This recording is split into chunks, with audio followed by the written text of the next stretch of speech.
Hello, good afternoon, everybody. Thank you very much for joining me for how to avoid IoTageddon. Originally, we were supposed to have a guest coming up from Belgium, but I don't believe he's made it, so it's going to be only me, but I'm hopefully I can get you to where you have to go. So, Francois is not joining us. It's just me. And that's about Francois. But my topic comes from the fact that the Internet of Things is one of these hot areas that seems to permeate everything we do. And yet there are some dangers in it. Here at ISE, I host the Smart Building Conference, and some of the speakers were telling us some of their horror stories, which I'll share with you along the way. But the point is that not everything that's Internet of Things, is as rosy or perhaps as engaging as one would think. So, here's how it all began. Internet of Things began humbly as a machine-to-machine technology. It was a way of saying, gee, we've got all these devices and peripherals and, we've got all these things around us. We should have them communicate to each other because it stops us from running in between them. It was a very humble beginning. You could even say, oops, let me see, I think I went back. There we go. You could even say that the Internet of Things started out as a very dumb type of technology. Even though it was connecting things, it wasn't meant originally to be what it's become already. So, and it's not a new concept. In 1982, they were already connecting machines via the internet. In 1999, they came up with the title Internet of Things. In 2008, they had the first conference. How many years ago was that? And in 2011, Gartner added IoT to what it calls its hype cycle. Now, Gartner is the #1 research company for the IT industry, and its hype cycle is famous for telling you about technologies that are being talked about which are not quite yet here. 2011. Here we are in 2020, and it's here. It's not only here, but it's somehow migrated from Internet of Things to what they want to call the intelligence of things now. So it's migrated from being a dumb, let's connect it up, technology to let's use it to gain intelligence. And what happened that made that change was the fact that the cost of sensors dropped so that they could add these data collection points. But what also came along is AI and big data, affordable AI, and not yet affordable big data. But the basis of what our technological society will become is actually based on this combination of being able to add sensors, to have the collection of all that data that we don't get now, to have it in real time, and then to have artificial intelligence sort out what's important and give us feedback or automatically implement changes. Now, how does that work? To give you an idea, some of this is already in play in some of the smart buildings that we have in my conference that's on Monday before the show starts. In the Smart Building Conference, they have smart buildings where they have thousands of IoT sensors placed throughout the building. They monitor temperature, they monitor moisture, some of them monitor anything toxic in the air, and they feed that back automatically to the building management system, and the building management system can make temperature reductions. It can implement changes that the controlling parties don't have to implement, and it can also just make reports and say, hey, something's wrong, come take a look at this. One of the things that was pointed out to us in the building side, for example, There's a building here in Amsterdam called Edge Olympic. There's another one called the Edge, but the Edge has lost its edge a little bit because the Edge Olympic is about 5 years newer. So the Edge Olympic, in that building, the sensors have the ability to say, well, during the course of the day, the temperature goes in a certain cycle, and it's not conducive to productivity. So they've been able to stop the temperature drop and maintain it up at the temperature that has shown for their employees to be the optimum temperature for their people to stay comfortable and stay at work without reaching for a coat because they're cold or getting hot and having to take it off. But the dumb Internet of Things migrating to the intelligence of things. And what was once, a simple concept has now shattered, as if you took a hammer and hit it into a million pieces. So now it's just not IoT. For example, we have BIoT.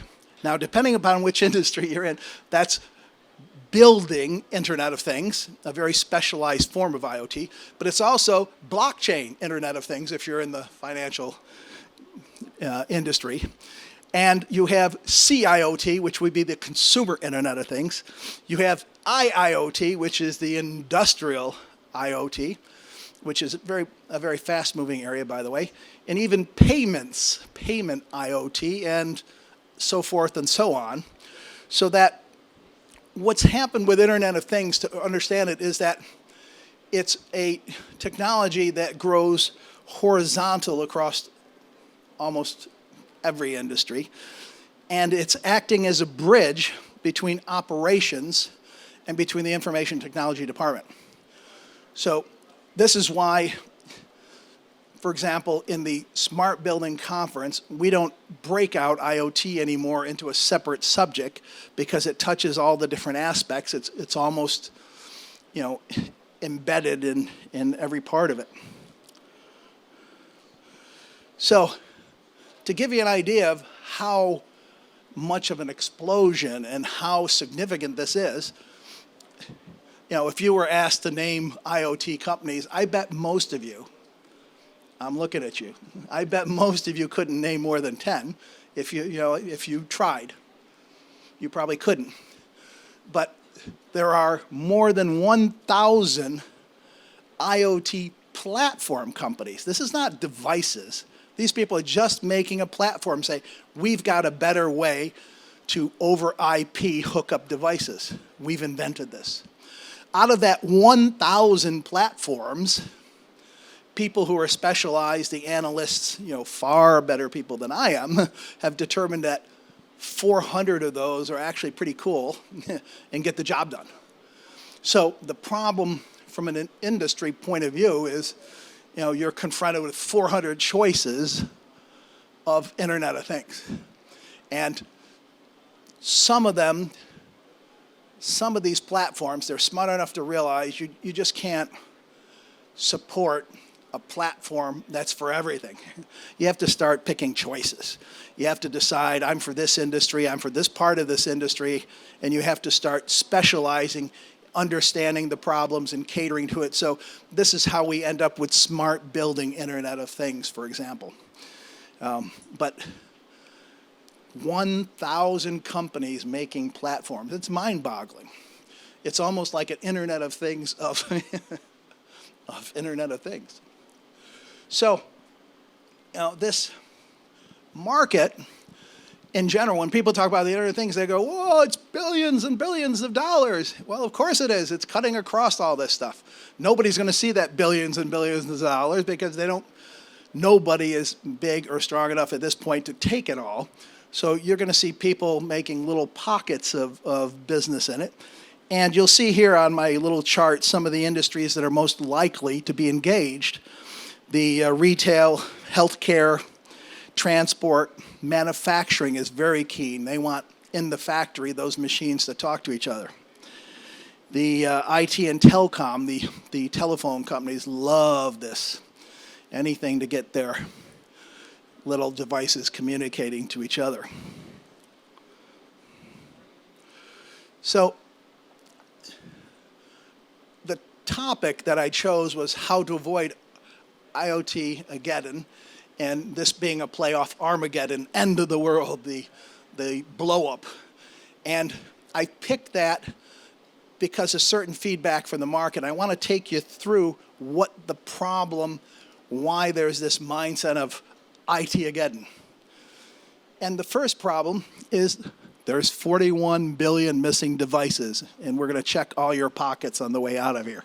Somewhere, from all the predictions and everything the experts made, in 2010, Ericsson, which is a major player, predicted there's going to be 50 billion of these. Cisco didn't want to be outdone. There'll be 50.5 billion of these. So all the companies and all the experts predicted this number. And the current estimates is that there's only 9 billion. And in that 9 billion, many of them are actually, mobile phones. I mean, that's not really what we had in mind. So this, you could make a very clear argument that this is the biggest mistake in financial projection in the history of the IT business. There's never been a bigger blunder as to how fast something would move. And believe me, during my period, they've made a lot of blunders in predicting how fast things would move.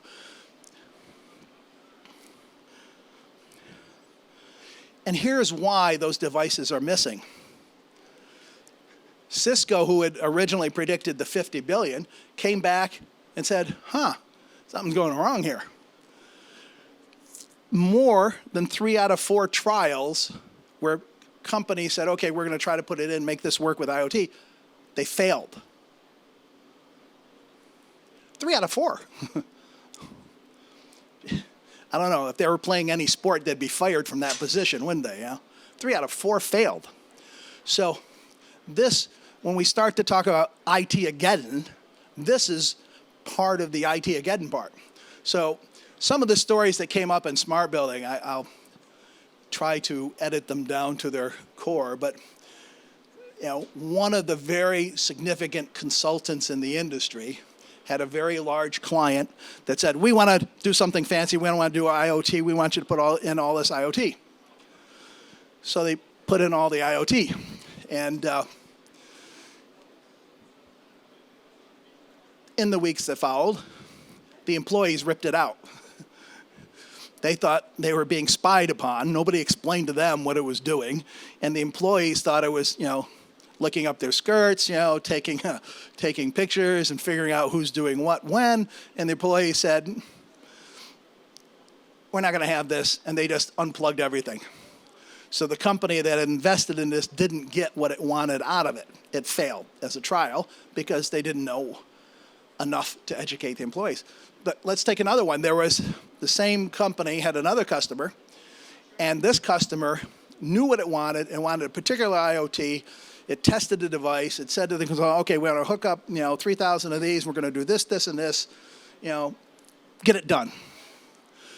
The consultant, had 2 choices. That is, do what the client wants or lose the job. So they just do what the client wants. They get all 3,000 hooked up. And darn, those devices act very different when there's 3,000 of them than they do when there's 2 or 3 of them. They maxed out the gateway. They just choked. So all of the data they were hoping to collect got clogged and never came through. This was a 750,000 euro project that died the minute they turned it on. Okay, we in this industry, we normally know enough to do a lot more serious testing before we turn things on. But the fact was, in this case, the client was, responsible for the choice and the time frame. But more than 75% fail. So, how to avoid IoTageddon? These are some of the questions that, if you're involved in an IoT project, you have to get to pretty quick. The first thing you have to be sure is, okay, these IoT, let me put it this way. What is a drone without a camera? Let's think about this for a minute. Okay, you could have a missile to it, but what is a drone without a camera? A drone without a camera is a flying, useless piece of whatever it is, right? So IoT, in that sense, depends very much on sensor technology because it's using those sensors to accumulate the data and getting its job done. So the first question you have to ask yourself is, what are you doing here? Why are you doing this? And, along that, all the typical questions of who's involved and who is it going to affect. The second question is, you've got all this data. Now you got to talk about signal management. How are you going to get it transmitted? Where is it going? You can't take big data and shove it down little pipe. It doesn't work. So you have to know how you're going to be moving that data, where it's going. And of course, you got to know what you're going to do with that data when it gets there. The ideal thing, of course, is a dashboard. The ideal thing is some artificial intelligence that takes care of the main concerns that you're trying to solve. But you've got to figure out where that's going to end up before you get very far in the project. How are you securing the connected devices? Don't worry, I have a whole nother slide on security. This is also a very significant part of IoTageddon. And the people that I know, as a journalist, the people that I know who have implemented successful IoT projects, what they tell you is if you do not have buy-in from the C-level, if you don't have a champion at the C-level, the project along the way is going to stall for one reason or another. It's not going to work because this is a digital transformation. This is not business as usual. This requires people trying to change the way they do things. It requires people educating their staff. It requires people, who perhaps are changing their culture to get at this information. And what is your organizational structure for these projects? I don't think this is any different than what you face probably in your current projects. This is, how are we structuring this? I mean, what is the IT guy in charge of? What is the front office in charge of? What's the financial manager's role? Who's taking what piece of this project? Let's get it all down and clarified before we get to the point of the IoTageddon. So inside of this, it's very important to remember that sensors are the enabling part of the IoT technology, but it's not about sensors. It's about the data that they can provide and the data that they can provide over time, and that can be analyzed by the new big data software that extracts meaningful information out of that data. And I want to underline part of what's going on in IT in general is being driven by this Internet of Things, and there's two parts to that. One part is a lot of us don't care much about 5G and we don't really see what it's going to be adding to the picture. That's because you're not a machine talking to a machine. You're a human. You got other choices. So 5G is one of the things that's being pushed in an agenda that involves the Internet of Things. The second thing that happens is when you're having lots of devices and they're collecting information and you're trying to figure out how to get that information where it's got to go, it's really slow to bring it back to the server. Oh yeah, we got that. Where do we? And then send it back out to different places, So IoT is one of the main reasons we're driving the network itself to the edge. So that instead of having all the intelligence in the center of the server, it's one of the things that's driving the intelligence to the edge of the network where they can do something with that data quicker. And that speed is very helpful to what is expected from the real Internet of Things projects. And in some cases, that's one of the reasons for IoTageddon, is because they didn't implement the right server technology that made it move at the right speed. Do you like to watch a scary movie? Who here likes scary movies? Anybody like scary movies? Okay, brave souls. Now, I've got something for you. I've got a scary reality show. When you get a chance, not right now because you're my audience, but when you're somebody else's audience, look up on the internet and go Google Shodan. When you get to Shodan, they call themselves the search engine for the Internet of Things. And what they have is a search engine that tracks open IPs. And they will show you your hotel, your refrigerator maybe, and everything around you that's not secured. They will show you all the things that are vulnerable to cyber attack. Now, I appreciate them alerting me to this. I have a feeling they're alerting everybody who they shouldn't be alerting to this as well, which is kind of silly, but their position is that if they publish it, then people will start to secure it. Makes sense, right? No, human behavior doesn't work that way. It makes logic, but it doesn't make sense to humans, because in the time that Shodan has put up this huge, humongous database, very few things have been secured since then. And the IoTageddon that we're talking about is that people are hooking up 3,000 sensors, and they're unsecured in the middle of a building that's spending a lot of money on security. What's wrong with that picture? They're opening the gates, and this is one of the things. I have 57 seconds left to conclude my story. I'm not going to read all these things out for you, but there's an immense amount of reasons and things that are not being done to secure the Internet of Things. Unless we come to grips with all 12 of these issues, we're not going to get a lid on it. And meanwhile, 1,000 platforms are out running around going, hook up as much stuff as you want without security.